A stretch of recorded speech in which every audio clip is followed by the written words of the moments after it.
আমাদের ব্যক্তিগত জীবনে কোনো না কোনো বিষয় আমাদের ক্লেশের কারণ হয়ে থাকে। হয়তো আমাদের নিজেদের কোনো মন্দ অভ্যাস, অথবা পরিবারে কোনো দীর্ঘমেয়াদী সমস্যা, বা আরও অন্য কিছু। এই সমস্ত সমস্যা থেকে উদ্ধার পাওয়ার রাস্তা অনেক সময় আমাদের অজানা থাকে। এই রকম সমস্যা থেকে মুক্তি পাওয়ার উপায় আমরা হন্যে হয়ে অন্বেষণ করি। তখন কি আমাদের মনে হয় যে কে আমাদেরকে এই সমস্যা থেকে উদ্ধার করতে পারে? এমন কি কেউ আছে যে আমাদেরকে এই উদ্ধারের পথ দেখাতে পারে? সময় হলো হৃদয় খোলো, শ্রবণ করো জীবন বাণী, নম্র চিতে শ্রবণ করো, নম্র চিতে শ্রবণ করো, খ্রিস্ট যিশুর জীবন খানি। নমস্কার, প্রভু যীশু খ্রিস্টের মধুর নামে জীবনবাণী অনুষ্ঠানে আপনাকে স্বাগত জানাই। আমি খুব খুশি আজকে আরেকবার আমাদের সঙ্গে এই জীবনবাণী অনুষ্ঠানে আপনি উপস্থিত আছেন। আমরা পবিত্র বাইবেলের গীতসংহিতা পুস্তক থেকে ধারাবাহিকভাবে অধ্যয়ন করছি, আর আজকে আমরা 42 গীত থেকে 72 গীত এই অংশ অধ্যয়ন করব, যাকে যাত্রা পুস্তক বিভাগ বলা হয়। যাত্রা পুস্তকে আমরা যেমন দেখেছি, এখানেও ঈশ্বরের লোকদের আমরা একটি অপরিচিত দেশে, প্রতিশ্রুত দেশের থেকে দূরে কষ্ট পেতে দেখব। তারা এমনই ক্রমবর্ধমান নির্যাতনের মধ্যে পড়ে হাহাকার করছে। পরিশেষে তাদের ক্রন্দন ঈশ্বরের কাছে পৌঁছায় এবং তার তাড়িত পীড়িত লোকদের পক্ষে সদাপ্রভু প্রকাশিত হন এবং তাদের সেই মিশর দেশ থেকে উদ্ধার করেন। এই অংশের প্রথম কয়েকটি গীত অর্থাৎ 42 থেকে 44 আমরা এমন একটা পরিস্থিতি লক্ষ্য করি যা যাত্রা পুস্তকের প্রথম দিকে দেখা যায়। কিন্তু আশ্চর্যের বিষয় হলো, এই গীতগুলি কিন্তু অতীতের কোনো বিষয়কে প্রকাশ করে না, কিন্তু সেখানে ভবিষ্যতের কথা এবং আগামী দিনে ইসরায়েলের অবশিষ্টাংশ কী অভিজ্ঞতার সম্মুখীন হবে সেটা প্রকাশ করে। আগের অংশের মতো এই অংশে রাজা দাউদ রচিত বেশি গীত পাওয়া যায় না। তিনি 19টি এবং কোরহ সন্তানেরা 7টি গীত রচনা করেছেন। সমস্ত গীতই হচ্ছে ভাববাণীমূলক এবং শেষকালে ইসরায়েলের অবস্থার একটা চিত্র এখানে দেখা যায়। 42 থেকে 44 গীতে আমরা ইসরায়েল সন্তানদেরকে মিশরে ফোরাউনের দ্বারা শাসিত হতে দেখি। গীত 43 আমরা খ্রিস্টানির বিষয়ে উল্লেখ হতে আর ইসরায়েল সেই শত্রুর দ্বারা নির্যাতিত হয়ে আর্তনাদ করতে দেখি। আমরা দেখতে পাই যে তাদের দুরবস্থা থেকে উদ্ধার পেতে তারা ঈশ্বরের কাছে ক্রন্দন করছেন এবং তাদের কাছে পরিত্রাণ উপস্থিত হচ্ছে। গীত 42 এবং 43 হচ্ছে কোরহ সন্তানদের মুশকিল, অর্থাৎ এগুলি হচ্ছে শিক্ষামূলক গীত। ঈশ্বর ভীত অবশিষ্টাংশ মানুষের হৃদয়ের ক্রন্দন হচ্ছে এই দুটি গীতের মূল বিষয়। ভাববাণীমূলকভাবে এই দুটো গীতে আমরা মহাক্লেশের সময়কার একটা চিত্র দেখতে পাই। 42 গীতের শুরুতে ঈশ্বরে বিশ্বাসকারী পরিশ্রান্ত নির্যাতিত মানুষদের তার জন্য আকাঙ্ক্ষিত হতে দেখি। যেমনভাবে একটি পিপাসিত হরিণ জলের জন্য আকাঙ্ক্ষা করে, তারা ঈশ্বরের জন্য ক্রন্দন করছেন, কিন্তু তাদের নির্যাতনকারীরা তাদের প্রতি শ্লেষ করে তাদের জীবনে ঈশ্বরের অনুপস্থিতিকে তুলে ধরছে। সময় বিশেষে এই শ্লেষোক্তি তাদেরকে হতোদ্যম করে তুললেও তারা নিজেদেরকে উৎসাহ দিচ্ছে যে একমাত্র ঈশ্বরই তাদের রক্ষা করতে সক্ষম। তারা পুনরায় তাদের অবসন্ন হৃদয়কে উৎসাহ দিয়ে তাদের কাছে উদ্ধারের জন্য ঈশ্বরের কাছে প্রার্থনায় রত হয়েছে। গীতসংহিতা 42 সঙ্গে 43 একই সূত্রে বাঁধা। এখানে দেখি ঈশ্বর বিশ্বাসী অবশিষ্টাংশ লোকেরা তার কাছে ক্রন্দন করছে যেন তিনি তাদের সপক্ষে উপস্থিত হন। তারা বারবার আর্তনাদ করে ঈশ্বরকে বিনতি করছে যেন তিনি তাদের পরিত্যাগ না করে তাদেরকে উদ্ধার করেন। তারা তার কাছে আবেদন করছে যেন তিনি তাদের উদ্ধার করেন, যাতে তারা সর্বান্তঃকরণে তার স্তব স্তুতি আরাধনা করতে পারে। আবারও তাদের নিজেদের উৎসাহিত করতে এবং ঈশ্বরের উপরে সম্পূর্ণ নির্ভরতা আমরা প্রদর্শন করতে দেখি। 44 গীত হচ্ছে মহাক্লেশের সময় ইসরায়েলের ক্রন্দন। কোরহ সন্তানদের রচিত এটি আরেকটি নির্দেশমূলক গীত। যদিও ইসরায়েলের কোনো ঐতিহাসিক পরিস্থিতিতে এই রকম প্রার্থনা করতে হয়েছিল সেটা নির্ধারণ করা অসম্ভব, কিন্তু এটা যে ভাববাণীমূলক রচনা সেই বিষয়ে আমরা নিশ্চিত হতে পারি। মসিহের দ্বিতীয় আগমনের পূর্বে বিশ্বাসী বর্গের যে চূড়ান্ত অভিজ্ঞতা হবে সেটাই এখানে প্রকাশিত হয়েছে। গীতের আরম্ভে আমরা দেখি যে গীতরচক ঈশ্বরকে স্মরণ করিয়ে দিচ্ছেন যে কিভাবে তিনি ইসরায়েল জাতিকে মিশরের সেই পরাধীনতা থেকে উদ্ধার করে প্রতিশ্রুত দেশ অধিকার করতে সাহায্য করেছিলেন। এই কাজ তারা তাদের নিজেদের বল ও শক্তির দ্বারা নয়, কিন্তু সম্পূর্ণভাবে ঈশ্বরের অনুগ্রহ দ্বারা করতে সক্ষম হয়েছিল। গীতরচক স্বীকার করছেন যে ঈশ্বরই তাদের একমাত্র রাজা এবং তার সাহায্য পেয়ে তারা শত্রুর উপরে জয়লাভ করতে পারবে। এই গীতে শেষ হয়েছে ভাববাণীমূলক বাক্যের দ্বারা। এটি একান্তই মহাক্লেশের সময় যখন ঈশ্বরে বিশ্বাসকারীর উপর নিপীড়ন, নির্যাতন নেমে আসবে তখনকার কথা বলা হয়েছে। এই ক্লেশের থেকেও রক্ষা পাওয়ার জন্য গীতরচক নিবেদন করছেন। আসুন আমরা বিস্তারিতভাবে এই সমস্ত বিষয় দেখি এবং দেখি ঈশ্বর কিভাবে আমাদের সঙ্গে কথা বলছেন। প্রিয় বন্ধু, জীবনবাণীর অনুষ্ঠানে গীত সংহিতা পুস্তক আলোচনার শুরুতেই আপনাদেরকে বলেছিলাম যে মোট 150টি গীত যা পবিত্র বাইবেলে সংযোজিত হয়েছে, সবকটা একজনের রচনা নয়। দাউদের রচনা 73টি, অজ্ঞাত 39টি। অবশ্য হয়তোবা এগুলোর মধ্যে কয়েকটা দাউদের রচনা থাকতেও পারে, এটা বাইবেল বিশারদদের কারো কারো ধারণা। মসির রচনা 1টি, 90-এর গীত। সলোমনের 2টি, কোরহ সন্তানদের 11টি, আসফের 12টি, হেমনের 1টি, 88-র গীত, ইথানের 1টি, 89-এর গীত, হিজকিয়া 10টা, আর এই মোট 150টা গীত। আবার 150টা গীত বাইবেলে প্রথম 5টা পুস্তকে ভাগ করা হয়েছে। যেমন প্রথমত গীত 1 থেকে 41-এর গীত পর্যন্ত আদি পুস্তকের ভাবধারায় রচিত। মানুষের 3টে অবস্থা, আশীর্বাদ, পতন এবং উদ্ধার বিষয় ব্যক্ত করা হয়েছে। দ্বিতীয়ত গীত 42 থেকে 72 পর্যন্ত যাত্রা পুস্তকের ভাবধারায় লেখা হয়েছে। ইসরায়েলের ধ্বংস ও মুক্তিপ্রাপ্তির ছবি এই অংশে আমরা দেখতে পাই। আমরা তৃতীয়ত গীত 73 থেকে 89-এর গীত দেখি, লেবীয় পুস্তকের ভাবধারায় লিখিত। আধার এবং উষা মন্দিরের ছবি আমরা এখানে দেখি। গীত 90 থেকে 106 পর্যন্ত গণনা পুস্তকের ভাবধারায় বিপদাপন্ন ও রক্ষা এই পৃথিবীর ছবি। আর পঞ্চমত গীত 107 থেকে 150 পর্যন্ত দ্বিতীয় বিবরণের ভাবধারায় সিদ্ধতা ও ঈশ্বরের বাক্যের প্রশংসা বিষয় আমরা দেখি। আমি আগের আলোচনায় বলেছিলাম, আর বিশেষ করে আজকের আলোচনার মধ্যে যাবার আগে আপনাদের স্মরণ করে দিতে চাই যে আমরা দ্বিতীয় ভাগের অর্থাৎ যাত্রা পুস্তক অংশের ভাবধারায় আলোচনায় যাচ্ছি। গীত 42 থেকে 72 পর্যন্ত এই দ্বিতীয় ভাগের আলোচনা হবে।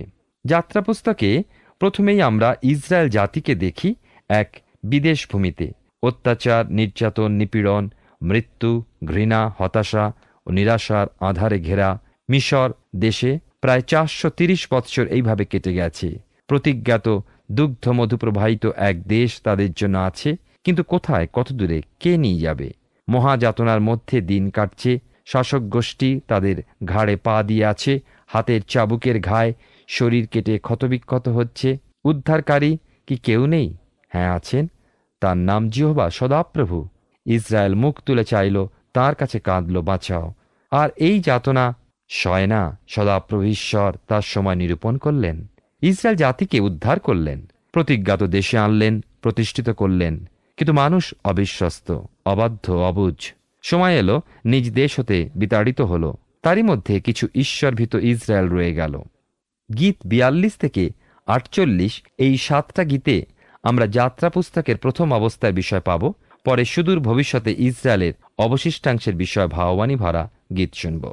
গীতের মধ্যে গীতিকার কেবলমাত্র ইসরায়েল জাতি বলতে ওই ইসরায়েল লোকদের বোঝাচ্ছেন না, কিন্তু ঈশ্বর ভক্ত ও ঈশ্বরভীত লোকেরাও সামিল হচ্ছে। যাত্রা পুস্তক 12 অধ্যায় দেখি যে মিশর দেশে মহাযাতনার মধ্যে হতে সদাপ্রভু ঈশ্বর ইসরায়েল জাতিকে নিস্তার পর্ব পালনের মধ্যে দিয়ে উদ্ধার করে নিয়ে আসলেন। নিস্তার পর্বের মেষের রক্ত ইসরায়েল তাদের দরজা 2 বাজুতে কপালিতে লেপে দিলেন এবং মৃত্যুদূত রক্তচিহ্ন দেখে তাদের স্পর্শ করল না। সেই ছিল পরিত্রাণের রক্ত। এরপর ঈশ্বরের ক্ষমতায় উদ্ধারের ছবি দেখি লোহিত সাগরে।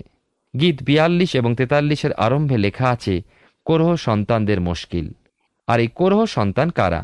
কোরহ একজন ইসরায়েলীয় ঈশ্বরের দাস মশির ও প্রথম প্রধান যাজক হারনের বিরুদ্ধে বিদ্রোহ করে, এবং সেই জন্য ঈশ্বর তাকে দণ্ড দিলেন, সে মারা গেল। কিন্তু তাঁর সন্তানেরা জীবনে রক্ষা পেল। পরে ওই সন্তানেরা মন্দিরের গায়ক শ্রেণীর মধ্যে স্থান পেয়েছিল। আসুন আমরা 42-এর গীতের প্রথম 2টি পদ পাঠ করি।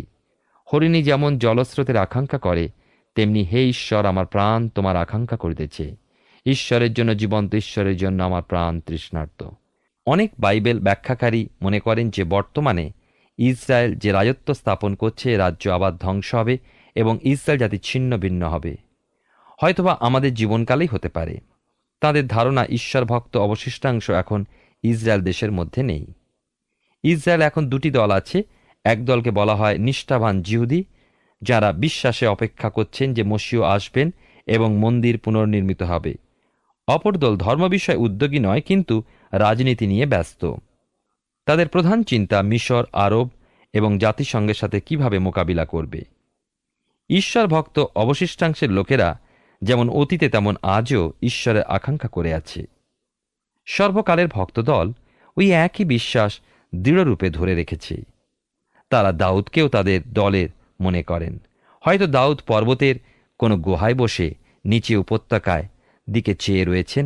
হঠাৎ দূরে শিকারীদের আওয়াজ ও শিকারী কুকুরের ডাক শুনতে পেলেন। দাউদের প্রহরীরা সচেতন হয়ে উঠলেন। গুহার ঠিক নিচে কিছুটা খোলা জায়গা, সেখানে একটা প্রস্রবণ নির্মল জলে ভরা। এমন সময় একটা হরিণী শাবক ছুটতে ছুটতে এসে থামল। মুখ দিয়ে সাবানের ফেনার মতো ফেনা ঝরে পড়ছে, ক্লান্ত পিপাসিত। চারিদিকে সতর্ক দৃষ্টি দিল। শিকারীদের আওয়াজ দূরে চলে গেছে। প্রস্রবণে মুখ ডুবিয়ে জল পান করল। আবার মুখ তুলে চারিদিকে দৃষ্টি দিল। আবার জলে মুখ ডুবাল এবং প্রাণ ভরে আর একবার জল পান করে বনের মধ্যে মিলিয়ে গেল। আর দাউদ হয়তোবা করহ সন্তানদের গীতে এই কথা স্মরণ করলেন। হরিণী যেমন জলস্রোতের আকাঙ্ক্ষা করে, তেমনি হে ঈশ্বর, আমার প্রাণ তোমার আকাঙ্ক্ষা করিতেছে। একদিন ইসরায়েলের অবশিষ্টাংশের জন্য এই কথা আজকের দিনে বহু ঈশ্বর ভক্তের প্রাণেরও কথা। 3 পদে দেখি, আমার নেত্র জল দিবারাত্র আমার ভক্ষ হইল, কেননা লোকে সমস্ত দিন আমাকে বলে তোমার ঈশ্বর কোথায়। মিশর দেশের ইটের ভাটিতে লক্ষ লক্ষ ইসরায়েলের চোখের জলে মাটি ভিজেছে। আর আমরা দেখব যে ভবিষ্যতে মহাক্লেশের দিনে আবার মাটি ভিজবে এবং চারিদিক থেকে ঠাট্টার রব শোনা যাবে, তোমার ঈশ্বর কোথায়, কবে তোমার মসিহ আসবেন। হে আমার প্রাণ, কেন অবসন্ন হও, আমার অন্তরে কেন ক্ষুব্ধ হও। ঈশ্বরে প্রত্যাশা রাখো, কেননা আমি আবার তাহা স্তব করিব। তিনি আমার মুখের পরিত্রাণ ও আমার ঈশ্বর। গীতিকার তার নিজের মনের হতাশা ও নৈরাশ্যের নিজের প্রাণকে ভৎসনা করছেন এবং আবার নিজ প্রাণকে উৎসাহিত করছেন, ঈশ্বরে নির্ভর করতে নির্দেশ দিচ্ছেন। 42 গীতের 6 থেকে 7 পদে আমরা পাই যে বিষয়। আরও দেখি যে জোনাভাববাদী এই কথাগুলো তাঁর প্রার্থনায় ব্যবহার করেছেন। জোনাভাববাদী পুস্তকের 2 অধ্যায় 3 পদে লেখা আছে, তুমি আমাকে অগাধ জলে সমুদ্রে গর্ভে নিক্ষেপ করিলে, আর স্রোত আমাকে বেষ্টন করিল। তোমার সকল ঢেউ, তোমার সকল তরঙ্গ আমার উপর দিয়ে গেল। জোনা মৃত্যুর চোয়ালে আটক। আর পড়লেন কি, যে ইসরায়েলের মহাক্লেশের দিনে তারাও জোনার অবস্থায় পড়বেন। প্রিয় বন্ধু, মহাক্লেশে আমি আপনিও যদি থাকি, আমরাও হয়তো পড়ব, কিন্তু দয়ালু ঈশ্বর কাতর ক্রন্দন শুনবেন, উদ্ধার করবেন। জোনা উদ্ধারপ্রাপ্ত হলেন। 42 গীতে 8 এবং 9 পদে আমরা দেখতে পাই, এরকম কি আপনি কি কখনো এমন অবস্থায় পড়েছেন? সদাপ্রভু দিবসে আপন দয়াকে আদেশ করিবেন, রাত্রিতে তাহার স্তোত্র আমার সঙ্গী হইবে। আমার জীবনেশ্বরের কাছে প্রার্থনা করিব। আমি আপন শৈলস্বরূপ ঈশ্বরকে বলিব, কেন আমাকে ভুলিয়া গিয়াছ? আমি কেন শত্রুর দৌরাত্মে বিষণ্ণ হইয়া বেড়াইতেছি? 11 পদে লেখা আছে, হে আমার প্রাণ, কেন অবসন্ন হও, আমার অন্তরে কেন ক্ষুব্ধ হও? ঈশ্বরে অপেক্ষা করো, কেননা আমি আবার তাহা স্তব করিব। তিনি আমার মুখের পরিত্রাণ ও আমার ঈশ্বর। চরম মানসিক বিপর্যয় গীতিকার ঈশ্বরের প্রতি চাইছেন। ইসরায়েলের অবশিষ্টাংশ ঈশ্বরের প্রতি চাইবে। পূর্ব বা পশ্চিম, উত্তর অথবা দক্ষিণ, কোথা হতে সাহায্য আসবে না, কিন্তু সদাপ্রভু ঈশ্বরের কাছ থেকেই সকল সাহায্য আসবে। তিনি আকাশ ও পৃথিবী নির্মাণকর্তা। 43 গীতের পূর্ববর্তী গীতের সঙ্গে নিকট সম্বন্ধীয়। এখন আমি আপনাদের কাছে 43 গীত নিয়ে আলোচনা করছি। 1 পদে লেখা আছে, হে ঈশ্বর, আমার বিচার করো, অসাধু জাতির সহিত আমার বিবাদ নিষ্পন্ন করো, ছলপ্রিয় অন্যায়কারী মনুষ্য হইতে আমাকে উদ্ধার করো। ইসরায়েলের অবশিষ্ট জন এই কথা বলছে। খ্রিস্টারি বা মহামিথ্যাবাদী ভক্তদের ভুলিয়ে সে চুক্তি করবে, কিন্তু মহাক্লেশের সপ্তাহের মধ্যভাগে চুক্তি ভেঙে যাবে আর ভক্তদল চিৎকার করে উঠবে, হে ঈশ্বর, আমার বিচার করো, অসাধু জাতির সহিত আমার বিবাদ নিষ্পন্ন করো। আমাদেরও সর্বদা প্রার্থনা করা উচিত যেন ছলনাপ্রিয় পরিচালকদের হাত থেকে ঈশ্বর আমাদের রক্ষা করেন। 3 পদে দেখি, তোমার দীপ্তি ও তোমার সত্য প্রেরণ করো, তাহারাই আমার পথ প্রদর্শক হোক, তোমার পবিত্র গিরিতে ও তোমার আবাসে আমাকে উপস্থিত করুক। গীতিকার কি প্রার্থনা করছেন? তোমার দীপ্তি ও তোমার সত্য প্রেরণ করো। যোহন লিখিত সুসমাচারের 8 অধ্যায় 12 পদে যিশু বলেন, আমি জগতের জ্যোতি, যে আমার পশ্চাৎ আইসে সে কোনো মতে অন্ধকারে চলিবে না। আবার 14 অধ্যায় 6 পদে যোহন লিখিত সুসমাচারে আমরা পাই যিশু বলেন, আমি পথ ও সত্য জীবন, আমাদিয়া না আসিলে কেহ পিতার নিকটে আইসে না। গীতিকার যে প্রার্থনা করলেন তার প্রত্যাশা পূর্ণ হয়েছিল। সেই জ্যোতি, সেই সত্য আসলেন, কিন্তু তৎকালীন মানুষ তাকে চিনল না। আজও অনেকেই অপেক্ষা করে আছে মসিহ আসবেন। হ্যাঁ, তিনি সত্যি আসবেন, তবে এবার তার দ্বিতীয় আগমন। অপেক্ষমান প্রতিজন অবশ্যই উদ্ধারপ্রাপ্ত হবেন, যদি কিনা এই অনুগ্রহকালের মধ্যে সেই জ্যোতিকে, সেই সত্যকে স্বীকার করে নিই, তাঁরই চরণে সমর্পিত হই। আমরা ঈশ্বরের পুত্র নামে আখ্যাত হব এবং তাঁর সাক্ষাতে নিত হব। 5 পদে লেখা আছে, হে আমার প্রাণ, কেন অবসন্ন হও, আমার অন্তরে কেন ক্ষুব্ধ হও? ঈশ্বরে অপেক্ষা করো, কেননা আমি আবার তাঁহার স্তব করিব। তিনি আমার মুখের পরিত্রাণ ও আমার ঈশ্বর। সেদিনে সেই প্রার্থনা পূর্ণ হবে, উত্তর আসবে, আর মসিহ স্বয়ং সেই উত্তর। সেদিন যিহিজকেল ভাববাদীর 36 অধ্যায় 26 থেকে 28 পদে যে ভাববাণী তা পূর্ণ হবে। আর আমি তোমাদিকে নূতন হৃদয় দিব ও তোমাদের অন্তরে নূতন আত্মা স্থাপন করিব। আমি তোমাদের মাংস হইতে প্রস্তরময় হৃদয় দূর করিব ও তোমাদিওকে মাংসময় হৃদয় দিব। আর আমার আত্মাকে তোমাদের অন্তরে স্থাপন করিব এবং তোমাদিওকে আমার বিধিপথে চালাইব। তোমরা আমার শাসন সকল রক্ষা করিব, পালন করিবে। আর আমি তোমাদের পিতৃপুরুষদিওকে যে দেশ দিয়াছি সেই দেশে তোমরা বাস করিবে। আর তোমরা আমার প্রজা হইবে এবং আমি তোমাদের ঈশ্বর হইব। আসুন আমরা এরপরে 44 গীত পাঠ এবং ধ্যানের জন্য নিজেদেরকে প্রস্তুত করি। 44 সংখ্যার গীতটি কোরহ সন্তানদের লেখা উপদেশমূলক যে গান তা নিয়ে আলোচনা করছি। এই গীতটি যখন রচিত হয় তখন ইসরায়েল ঠিক কী অবস্থা, কেমন ক্লেশ চলছিল এ বিষয়ে ইতিহাস খুঁজে পাওয়া যায় না। এমন হতে পারে ইসরায়েলের অবশিষ্টাংশের সময় মহাক্লেশের কথা ভাববাণীর মধ্যে দিয়ে প্রকাশ করা হয়েছে, যখন মসিহ আসবেন এবং ক্লেশ হতে ইসরায়েলকে উদ্ধার করবেন। গীতটার আরম্ভ এই রকম। 1 পদে লেখা আছে, হে ঈশ্বর, আমরা সকর্ণে শুনিয়াছি, আমাদের পিতৃপুরুষেরা আমাদিওকে বলিয়াছেন, তুমি পূর্বকালে তাহাদের সময় কার্য করিয়াছিলে। গিদিয়নও বাইবেলে পুরাতন নিয়মে দেখি যে এই কথা বলেছিলেন। বিচারকর্তৃগণ বিবরণ তার 6 অধ্যায় 13 পদে গিদিয়ন তাহাকে বলিলেন, নিবেদন করি, হে আমার প্রভু, যদি সদাপ্রভু আমার সহবর্তী হন, তবে আমাদের প্রতি এ সমস্ত কেন ঘটিল? এবং আমাদের পিতৃপুরুষেরা তাহার যে সমস্ত আশ্চর্য কার্যের বৃত্তান্ত আমাদিওকে বলিয়াছিলেন, সে সমস্ত কোথায়? তাহারা কইতেন, সদাপ্রভু কি আমাদিওকে মিশর হইতে আনয়ন করেন নাই? কিন্তু সম্প্রতি সদাপ্রভু আমাদিওকে ত্যাগ করিয়াছেন, মিদিয়নের হস্তে সমর্পণ করিয়াছেন।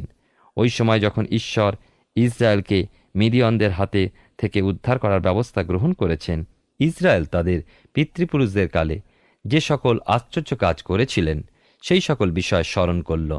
ঈশ্বর পূর্বে করেছেন, পরেও করবেন, এই তাদের দৃঢ় বিশ্বাস। 2 পদে আমরা দেখতে পাই, লেখা আছে, তুমি আপন হস্তে জাতিগণকে অধিকারচ্যুত করিয়া তাহাদিওকে রোপণ করিয়াছ, তুমি লোকবৃন্দকে চূর্ণ করিয়া তাহাদিগকেই বিস্তারিত করিয়াছিলে। এই ঘটনাগুলো ঘটেছিল মসি ও জিওশীয়ের সময়। ঈশ্বর কনানবাসীদের সমূলে উৎপাটন করেন, কেন তাদের পাপের বোঝা ভারী হয়েছিল, এবং কনানীয়দের দেশে তাঁর মনোনীত সন্তানদের প্রতিষ্ঠিত করেছিলেন। 44 গীতের 3 পদে লেখা আছে, কেন তাহারা আপনাদের খড়গ দ্বারা দেশ অধিকার করেন নাই, তাহাদের নিজ বাহু তাহাদিওকে নিস্তার করে নাই, কিন্তু তব দক্ষিণ হস্ত, তব বাহু ও তব মুখের প্রসন্নতা তাহা করিয়াছিল, কারণ তাহাদের প্রতি তোমার অনুকম্পা ছিল। সদাপ্রভু ঈশ্বর ইসরায়েলের সন্তানদের দেশ দিলেন। ইসরায়েল সন্তানরা অবশ্য যুদ্ধ করেছিল, কিন্তু ঈশ্বরই তাদের বল ছিলেন, তাদের প্রধান সেনাপতি ছিলেন, তাদের পরিচারক ছিলেন। আমাদের ব্যক্তিগত অভিজ্ঞতা বলে, ঈশ্বর তার পরাক্রমের হাত দিয়ে ক্রুশের উপর আমাদের জন্য মুক্তি দান করেছিলেন। এবারে হৃদয়ের কান্না শুনুন 4 পদে, হে ঈশ্বর, তুমি আমার রাজা, যাকবকে পরিত্রাণ করিতে আজ্ঞা হোক। আশা করি আপনারা জানেন যে যাকব একজন ব্যক্তি এবং যাকব হতে উৎপত্তি হল ইসরায়েল জাতির, এবং হে আমার ঈশ্বর এই ডাক ইসরায়েলের রাজার প্রতি। প্রভু যীশু ইসরায়েলের রাজা এবং তিনি তার ক্লেশগ্রস্ত ইসরায়েলকে উদ্ধার করবেন। অবশ্য তিনি আমাদেরও রাজা। 5 এবং 6 পদে আমরা দেখি, যাতনা ও ক্লেশের সেই দিনে ঈশ্বর ভক্ত ইসরায়েলের অবশিষ্টাংশ প্রতিশোধ গ্রহণের প্রার্থনা জানাবেন। তারা ব্যবস্থার অধীন লোক হিসাবে ওই অনুরোধ দাবি করতে পারে। আজকের দিনে আমাদের যারা ছলনার বাক্যে পরিচালনা করেন তাদের জন্য প্রার্থনা করতে হবে। আমাদের প্রতি প্রভুর নির্দেশ, তোমরা শত্রুকে প্রেম করো। খুবই কঠিন ব্যাপার, কিন্তু আমরা আমাদের শত্রুদের প্রভুর হাতে তুলে দিতে পারি। আমাদের প্রতিশোধ নেওয়া উচিত নয়, কেননা সদাপ্রভু বলেন, প্রতিশোধ লওয়া আমারই কর্ম, আমি প্রতিশোধ দেব। অনেককে আমরা প্রভুর কাছে নিয়ে যেতে পারি কেবলমাত্র পরিত্রাণের জন্য নয়, কিন্তু প্রতিশোধের জন্য। না, এই জন্য নয় যে কেউ কেউ আমাদের কটু কথা বলেছে বা আমাদের স্বার্থে আঘাত করেছে সেই জন্য। আমাদের মধ্যে অনেকে আছেন যারা চিন্তা ও বিবেচনা না করেই লোককে দোষী করি, তাদের বদনাম দিই।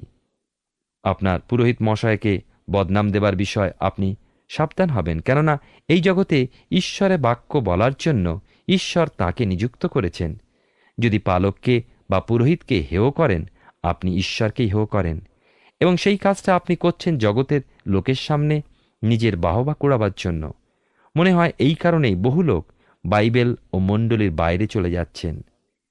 খ্রিস্টান ঘরে জন্মেছে, প্রতি রবিবার তাদের পিতামাতা উপাসনা থেকে বাড়ি ফিরে পালকের বা প্রচারকের নিন্দা করছে। ছেলেরা তারা কি পাবে? যে ব্যক্তি ঈশ্বরের বাক্য পরিবেশন করেন তার সমালোচনা ও নিন্দা করা উচিত নয়। তিনি যদি অনুপযোগী হন, ঈশ্বরই সেই বিচার ব্যবস্থা করবেন। আমরা নিজেরা কারো বিচার না করে ঈশ্বরের হাতে ছেড়ে দেব। 44 গীতে 5 এবং 6 পদে দেখি, এতে গীতিকার ভাববাদীর চোখে ইসরায়েলের অবশিষ্টাংশের দিকে দেখছেন। তারা মহাযাতনা ও মহাক্লেশের মধ্যে পড়েছে। দানিয়েল ভাববাদীর উক্ত সেই ক্ষুদ্র শৃঙ্গ মহান ঈশ্বরের সাধুদের যাতনা দিচ্ছে। এই সাধুরা সবাই জিহুদি এবং খ্রিস্টানই তাদের সাথে যুদ্ধ করছে যেন তাদের উপরে জয়লাভ করতে পারে। ওই সাধুদের বলা হয়েছে তারা যেন পাল্টা আক্রমণ না করে। তারা দিয়াবলের সেই পশুর চিহ্ন ধারণে অস্বীকার করেছে এবং এই জন্য সেই পশু ঈশ্বর ভক্ত সন্তানদের দলে দলে বধ করছে। এমন অবস্থায় যাতনার মধ্যে হতে সাধু সন্তানেরা ঈশ্বরের কাছে ক্রন্দন করছে। মনে হয় জগতের মনুষ্য সমাজের ইতিহাসে এটাই হবে সর্বাপেক্ষা অন্ধকার পরিবেশ। আর 44 গীতের 22 পদে লেখা আছে, হাঁ, তোমার জন্য আমরা সমস্ত দিন নিহত হইতেছি, আমরা বদ্ধ মেষের ন্যায় গণিত হইতেছি। একটা বিষয় আপনাদের পরিষ্কার করে দিতে চাই যে এই পথটা বর্তমান কালের খ্রিস্টীয় মণ্ডলীর জন্য খাটে না। আমরা কি বলতে পারি যে বহু খ্রিস্টিয়ান ভাই বোন খ্রিস্টের নামে জন্য মহাক্লেশের মধ্যে দিয়ে চলেছেন? না, মণ্ডলী এখনও মহাক্লেশের মধ্যে পড়েনি, এখনও সেদিন আসেনি। সেই দিন আসছে। মহাযাতনা, মহাক্লেশ কেবলমাত্র খ্রিস্টীয় মণ্ডলীর জন্য নয়, কিন্তু ইসরায়েলের অবশিষ্টাংশের জন্য এই দিন হবে। 23 পদে লেখা আছে 44 গীতে, জাগ্রত হও, হে প্রভু, কেন নিদ্রা যাও? উঠো, চিরকালের নিমিত্ত ত্যাগ করিও না। আবার ক্রন্দনের রোল। হে ঈশ্বর, জাগ্রত হও। তবে কি ঈশ্বর নিদ্রা যান? 121 গীতের 4 পদে লেখা আছে কি, যে তিনি ঝুলিয়া পড়েন না, নিদ্রা যান না। গীতিকার তার ভাববাদীর কর্ণে শুনতে পাচ্ছেন ইসরায়েলের অবশিষ্টাংশের ক্রন্দনের রোল। পুরাতন ও নতুন নিয়মের মাঝে প্রায় 400 বৎসর। ওই সময় ম্যাকাবিসদের সময় ইসরায়েলের শত্রুরা খুব প্রবল হয়ে উঠেছিল। ওই সময় ইসরায়েল অন্য সকল সময় অপেক্ষা অধিক অত্যাচারের মধ্যে পড়ে। তবু আগামী দিনের মহাক্লেশের দিনের তুলনায় পূর্বের ভীষণ অত্যাচার ও উৎপীড়ন কিছুই নয়। ম্যাকাবিয়ানদের সময় একদল পুরোহিত, যাদের বলা হতো ওয়েকাস, তারা ঈশ্বরের কাছে কেঁদে বলেছিল, হে ঈশ্বর, জাগ্রত হও, কেন নিদ্রা যাও? ওই সময় ইসরায়েল ভেবেছিল হয়তোবা ঈশ্বর নিদ্রা গিয়েছেন। কিন্তু একজন প্রধান পুরোহিত প্রশ্ন রাখেন, আমাদের ঈশ্বর সত্যিই কি নিদ্রা যান? পবিত্র শাস্ত্র কি বলে না যে ইসরায়েলের রক্ষক ঝুলিয়া পড়েন না, নিদ্রা যান না? ঈশ্বরকে জাগাবার প্রয়োজন আছে কি? যদিও এক এক সময় মনে হয় কি জানি ঈশ্বর হয়তো আমার প্রার্থনা শুনছেন না। ভবিষ্যতে মহাক্লেশের দিনে তার ভক্ত সন্তানদের অনেকেরই মনে সেই আশঙ্কা জাগবে এবং ক্রন্দনের রোল উঠবে, হে ঈশ্বর জাগো, কেন নিদ্রা যাও? সেই দিনে ঈশ্বর নীরব থাকবেন না, তাঁর সন্তানদের পরিত্যাগ করবেন না, চিরকালের জন্য ত্যাগ করবেন না। 44 গীতে 24-26 পদে দেখি, তুমি কেন আপন মুখ আচ্ছাদন করিতেছ? আমাদের দুঃখ দৌরাত্ম ভোগ কেন ভুলিয়া যাইতেছ? কেননা আমাদের প্রাণ ধুলিতে অবনত, আমাদের উদর ভূমিতে লগ্ন হইয়াছে। আমাদের সাহায্যের নিমিত্ত উঠো, নিজ দয়ার অনুরোধে আমাদেরকে মুক্ত করো। জগতের ইতিহাসের অন্ধকারময় দিনগুলো এগিয়ে আসছে। প্রিয় বন্ধু, সেদিনে সেই ক্রন্দনের রোল, ঈশ্বর ভক্তদের কণ্ঠের কাতর ক্রন্দন শত শত বৎসর পূর্বে গীতিকার তার অন্তর্কানে শুনেছিলেন। ওই ক্রন্দন ছিল সাহায্য, প্রার্থনা ও বিচার প্রার্থনা। ঈশ্বর আপনার জীবনে মঙ্গল করুন। আমরা গীতসংগীতা পুস্তক থেকে ধারাবাহিকভাবে অধ্যয়ন করছি, আর আমার বিশ্বাস ঈশ্বর বিশেষভাবে আপনার সঙ্গে কথা বলছেন। 42 থেকে 44 গীত অতি অপূর্ব রচনা। এখানে অতীত ও ভবিষ্যৎ যেন এক সূত্রে বাঁধা হয়ে আছে। আমরা যেমন এখানে মিশরের দাসত্বের মধ্যে থাকা ইসরায়েল জাতিকে ফোরন ও তার লোকেদের নিপীড়নের হাত থেকে উদ্ধার পাওয়ার জন্য ঈশ্বরের কাছে কাতর নিবেদন করতে শুনি, তেমনি এখানে খ্রিস্টের দ্বিতীয় আগমনের পূর্বে ইসরায়েল জাতির মধ্যে ঈশ্বর বিশ্বাসী অবশিষ্টাংশের উপরে ভাবী মহাক্লেশের পূর্ব ছায়া প্রকাশিত হতে দেখি। ইসরায়েল জাতি মিশরের দাসত্ব থেকে উদ্ধার লাভের জন্য সদাপ্রভুর সাহায্যের জন্য আর্তনাদ করেছিল, ক্রন্দন করেছিল, এবং তিনি তাদের ক্রন্দনের সাড়া দিয়েছিলেন। মহাক্লেশের সময়ও তার উপরে নির্ভরশীল মানুষেরা ঈশ্বরের সাহায্যের জন্য বিনতি করবে। আমাদের দেখার বিষয় হলো যে ঈশ্বর কি আগের মতোই বিশ্বাসীর আকুল প্রার্থনায় সাড়া দেবেন? তিনি কি খ্রিস্টের দ্বিতীয় আগমনের দ্বারা সকল ক্লেশ যাতনা থেকে বিশ্বাসী বর্গকে উদ্ধার করবেন? ঈশ্বরের রাজ্য কি প্রতিষ্ঠিত হবে? আমরা আমাদের আগামী পর্বে যখন গীতসংগীতা 45 ও 46 নিয়ে আলোচনা করব, তখন এই বিষয়ে বিশেষভাবে অধ্যয়ন করব। আসুন এখন প্রার্থনায় যাব, আর আমি চাইব আপনিও আমার সঙ্গে যোগ দিন। আসুন প্রার্থনা করি। করুণাময় পিতা, ধন্যবাদ দিয়ে একটি বার প্রভু যে তোমার পবিত্র পরাক্রমে তোমার জীবন্ত বাক্য পিতা আরেকবার আমাদের সামনে রেখেছ। ধন্যবাদ দিয়ে আমাদের প্রত্যেক দর্শক বন্ধুর সঙ্গে আরেকটি বার বিশেষভাবে তুমি কথা বলেছ। প্রার্থনা করি পিতা গো, আমাদের সেই প্রত্যেক দর্শক বন্ধুকে, তাদের পরিবার পরিজন প্রত্যেককে প্রভু তুমি তোমাতে সুস্থির করো, আশীর্বাদযুক্ত রাখো প্রভু। জানি না কে কত কঠিন পরিস্থিতির মধ্যে দিয়ে যাচ্ছেন এই সময়, হতাশা নিরাশার মধ্যে দিয়ে যাচ্ছেন, বা তোমার প্রতি নির্ভরশীলতায় তোমাতে সমর্পিত জীবনযাপন করছেন। যে যেভাবেই আছে পিতাগো, প্রার্থনা করি তোমার পবিত্র উপস্থিতির সহভাগিতা এই মুহূর্তে তুমি তাদের জীবনে নতুনভাবে উপলব্ধি করতে সাহায্য করো। যেন পিতাগো, যদি কঠিন পরিস্থিতি হয়, যেন তোমার প্রতি নির্ভরশীলতায় তারা বিশ্বাসে স্থির থাকতে পারে। পিতা, তুমি তাদেরকে উদ্ধার করবে এবং তুমি তাদেরকে বহন প্রতিপালন করে নিয়ে চলেছ। তুমি তাদের সঙ্গে আছো, তাদের সকল ভার নাও। আমাদের প্রত্যেক দর্শক বন্ধু, তাদের পরিবার পরিজন, সন্তান সন্ততি প্রত্যেককে প্রভু তোমার পবিত্র আত্মার পরাক্রমে সুরক্ষিত রাখো, সুস্থ রাখো, তোমার অনুগ্রহে পূর্ণ রাখো। তোমার যিশু নামে ভিক্ষা দয়া করে শ্রবণ ও গ্রহণ করো। আমেন। আমার বিশ্বাস ঈশ্বর তার জীবন্ত বাক্য দ্বারা আপনার সঙ্গে কথা বলছেন। একই সঙ্গে আগামী দিনেও আপনি আমাদের সঙ্গে এই জীবনবাণী অনুষ্ঠানে অবশ্যই উপস্থিত থাকবেন, যখন এইভাবে ঈশ্বর তার জীবন্ত বাক্য দ্বারা আমাদের সঙ্গে কথা বলবেন। ঈশ্বর আপনার মঙ্গল করুন। প্রিয় বন্ধু, আশা করি জীবনবাণী অনুষ্ঠানটি আপনার ভালো লেগেছে। আর যদি ভালো লেগে থাকে তাহলে অবশ্যই আমাদের একটি মিসড কল দিন। আপনার দেওয়া মিসড কলটি আমাদের কাছে অতি মূল্যবান। আমরা আনন্দের সাথে জানাই, প্রতিটা মিসড কল দাতাদের মধ্যে থেকে সপ্তাহের শেষে বিশেষ দর্শক বন্ধুকে বেছে নেওয়া হবে এবং সেই দর্শক বন্ধুকে পুরস্কৃত করা হবে ও সপ্তাহের শেষে তার ছবি ও নাম আমাদের অনুষ্ঠানে প্রকাশ করা হবে। গত সপ্তাহের বিজয়ী দর্শক বন্ধুরা হলেন বাঁকুড়া থেকে নয়ন সূত্রধর ও হাওড়া থেকে শিল্পা মান্না। আমাদের মিসড কল দেবার নম্বরটি হল 04449081 আপনি প্রার্থনা ও আরও অধিক জানতে আগ্রহী হলে আমাদের সঙ্গে অবশ্যই ফোনের মাধ্যমে যোগাযোগ করতে পারেন। আমাদের মোবাইল নাম্বার 9433497235 এবং আরেকটি হল 9433803755।